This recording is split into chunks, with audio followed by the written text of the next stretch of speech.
नमस्कार, मैं मनीष स्वागत करता हूं आपको अपने इस यूट्यूब चैनल पे। दोस्तों, कल एक नोटिस आया था स्टैंड बाई लिस्ट के रिगार्डिंग। देखिए, मैं अक्सर ये बातें कहता रहता हूं कि रेलवे में एक ऐसा सिस्टम है जिसके तहत एक बार आपका मेडिकल या जो भी सिलेक्शन हो जाता है तो आपके चांसेस हैं कि 2 साल, 3 साल, 4 साल, 5 साल कुछ भी लग सकते हैं, लेकिन आपका सिलेक्शन हो जाता है। यहाँ पे हम बात करेंगे 3 वैकेंसी जो प्रीवियस है आपके यहाँ पे CEN 01 2018 और जिसे टेक्नीशियन कर सकते हैं। उसके बाद CEN 03 2018 जो कि जेई का निकला था।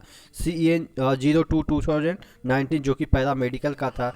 इन तमाम जो वैकेंसियाँ है उसको यहाँ पे दे रखा है requirement for filling up of additional replacement vacancy by zonal railway and PU from stand by waiting list candidate of ये तीनों वैकेंसी का। तो अब ये कह रहे हैं कि अगर आपके पास ज़रूरत है जितने भी जोन वगैरह है तो आप एक इस फॉर्मेट में अपना रिक्वायरमेंट भेज दीजिए कि हमें इतना इतना लोगों की ज़रूरत है इस क्षेत्र में। तो वहाँ पे आपका जो स्टैंड बाई लिस्ट है उससे भरा जाएगा। आप समझ सकते हैं कि 2018 की वैकेंसी जो कि वेटिंग लिस्ट में है तो 18 हो गया, 19 हो गया, 20 हो गया, 21 हो गया, 22 हो गया। 5 साल बाद लोगों को मौका मिल रहा है और यहाँ पे ये रिव्यू करने की बात की जा रही है कि आपको यहाँ पे 31/12/2022 से 30/6/2023 के बीच आपको एग्जामिन करना है कि कितने वैकेंसी खाली होंगे या अभी खाली है। क्या होगा ना कि इस दरमियान बहुत सारे लोग रिटायर होंगे, तो इस वजह से यहाँ पे वैकेंसियाँ खाली होगी और उस वैकेंसी को वो नया रिक्रूटमेंट ना करके ये पीछे वाले से भरने की कोशिश करेंगे। अब ये पीछे वाले भरने से कोशिश करेंगे कहने का मतलब ये है कि जिनका 0.01 से छूट गया होगा, 0.05 से छूट गया होगा या समथिंग से छूट गया होगा, उनको चांस मिलेगा। तो ये वेटिंग लिस्ट का प्रावधान अगर इस नए वैकेंसी में नहीं है तो क्या इससे किस तरीके से इफेक्ट पड़ेगा, यहाँ पे मैं पहले लेटर को पढ़ के सुना देता हूँ। ये तमाम जो लेटर लिखे गए हैं उसको रेफरेंस देके लिखे गए हैं। देखिएगा 30/6/2022 को ही लिखे गए थे, बोर्ड का लेटर नंबर था। उसके बाद 14/5/2022 को लिखे गए थे। जो रेफरेंस दिया गया था कि उसमें भी मांगा गया था, यहाँ पे 15/7/2022 को लेटर लिखे गए थे। वाइड बोर्ड लेटर्स रिफर्ड एवं zonal railway and PU were requested to review their requirement of vacancy up to 31/12/2022 for JE ये technician and paramedical staff send proposal for replacement additional vacancy to be filled up from stand by waiting list candidate. यानी कि कहा गया था कि 31/12/2022 तक आपका requirement जो है उसको भेज दीजिए।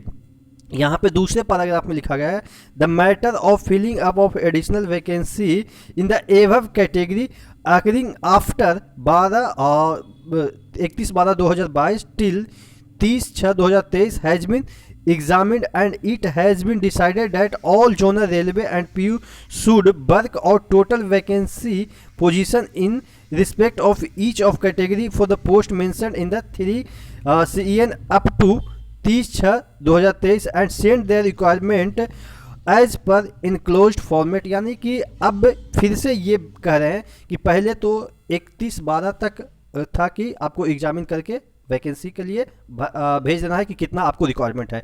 अब फिर से इसको बढ़ा के 30/6/2022 कर दिया गया। यानी कि 6 महीना के अंदर और भी जितने भी वैकेंसी खाली होंगे उसको भी आपको भेज देना है कि कौन कौन से वैकेंसी खाली है और कितना आपको रिक्वायरमेंट है, इस तरीके से भेजना है। तो देखिए, एक्चुअली क्या होता है ना कि अब हम बात कर लेते हैं ग्रुप डी के संदर्भ में या रेलवे के जो NTPC के संदर्भ में हम बात कर लेते हैं।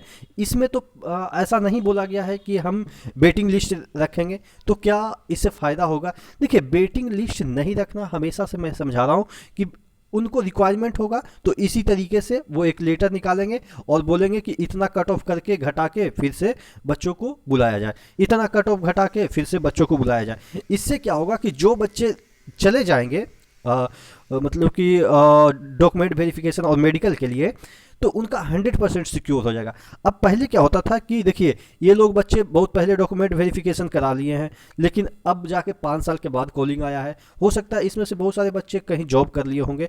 तो ये चीज़ें पहले होती थी कि बच्चे को डॉक्यूमेंट वेरिफिकेशन करा लिया और उनको पता ही नहीं कि नौकरी लगेगी कि नहीं लगेगी। लेकिन अब क्या है कि जैसे ही डॉक्यूमेंट वेरिफिकेशन होगा आपकी नौकरी लग जाएगी। तो बस फर्क इतना है कि पहले डॉक्यूमेंट वेरिफिकेशन ना करा के बाद में वो डॉक्यूमेंट वेरिफिकेशन कराएंगे अब के जो रूल है उसके अकॉर्डिंग।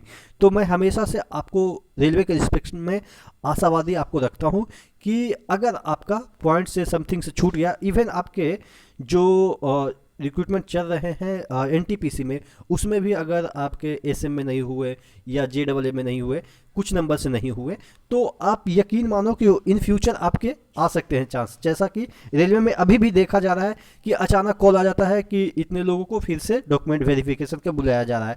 तो ये सिलसिला कब तक चलेगा? हो सकता है कि 2 साल 4 साल तक चल सकता है, क्योंकि देखिए आप यहाँ पे 5 साल तक चीज़ें बुलाई जा रही है, इवन 5 साल के बाद भी हो सकता है। इससे क्या एक इफेक्ट ये भी पड़ता है क्या कि वैकेंसियाँ नहीं आती है? देखिए वैकेंसियाँ इससे कोई उतना इफेक्ट नहीं पड़ता, क्योंकि वैकेंसियाँ जब आती है तो आप देखेंगे कि 40,000 30,000 35,000 इस तरीके से वैकेंसी आती है। और स्टैंड बाई लिस्ट में कितने लोगों को मौका मिलता है? 50 लोगों को, 20 लोगों को। तो इससे इफेक्ट नहीं पड़ता है, आपकी वैकेंसियाँ जो आनी है वो आएगी ही। तो कोई भी अपडेट हो उसके लिए रेलवे से संबंधित बने रहेगा इस चैनल पे। चैनल पे नए हैं तो सब्सक्राइब जरूर कर दीजिएगा। नेक्स्ट वीडियो मिलते हैं, तब तक के लिए